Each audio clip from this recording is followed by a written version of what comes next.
समस्त को नमस्कार। आज अंतर्राष्ट्रीय योग दिवस उपलक्षे मु समस्त को शुभेच्छा अभिनंदन जनाऊँगी। आज आमर पौरपालिका जयपुर एवं पंचायत समिति जयपुर आनुकूल्य आज जो आम एसएस कन्वेंशन सेंटर थिला से अंतर्राष्ट्रीय योग दिवस अनुष्ठित करा जायतिला। एथिरे जयपुर आमर पौरपालिकार विभिन्न प्रांतर लोक आसिक आज योग करूँ और योग महोत्सव कमिटी कोरापुट जो अच्छा ट्रेनर मैंने आसिक आज योग शिखई या सहित आम 22टा जगह पंचायत आज अमृत सरोवर साइट रे पंचायत परिसर मध्य अंतर्राष्ट्रीय योग दिवस अनुष्ठित होती। तो निश्चित भाव में आपण मैंने जानते जे जीवन शैली रे वर्तमान जो प्रकार आमर जीवन शैली हो सारी योगर निहाती आवश्यकता अच्छी और सुस्थ एवं मानसिक संतुलन रखार योगर बहुत भूमिका रोचे। तो आजिकल जो स्ट्रेसफुल लाइफ अच्छी योग आम निज जीवन में जब सामिल करिया निश्चित भाव में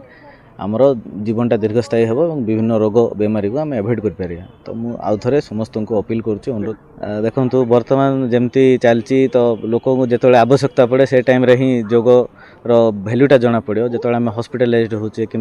परिजन रोचंती तो जोटा आम इजिली एभॉइड कर पारि था जो सामान्य योग अभ्यास और निजर जीवन श्रृंखलारू तो जो आम असुविधार पड़े से टाइम रे ही जोगर नीडटा आम जापारचु। तो निश्चित भाव में मु तो अपील करी समस्त को गोटे दिन नुह सबुदिन निजपाई जो योग आपणकर उपयोगी अच्छी करके सुस्थ रहा। निश्चित भाव में सेटा तो माने आजिकल ट्रेंड रे तो रील्स आउ ये अच्छी किंतु डेफिनेटली बाहर को देखा जगार जब निजपाई से जिनसा फोकस हो पारि था निज शरीर योग करते बेनिफिटेड हो पारि। युवपीढ़ी मु वार्ता रखी वर्तमान वैश्विक परिस्थिति रे जो प्रकार युद्ध चलती जहाँ भी चलती तो देश कौ समय आपणकर आवश्यकता पड़ पार और निश्चित भाव में भविष्यर गठन कहीकि युवपीढ़ीर वर्तमान सुरक्षित होगा पड़ो जो निशाग्रस्त अवस्था रोचंती विभिन्न प्रकार कुकर्म लिप्त रोचंती अल्प बयस क्विक सक्सेस दौड़ुंट बट जो आम लाइफ रे डिसिप्लिन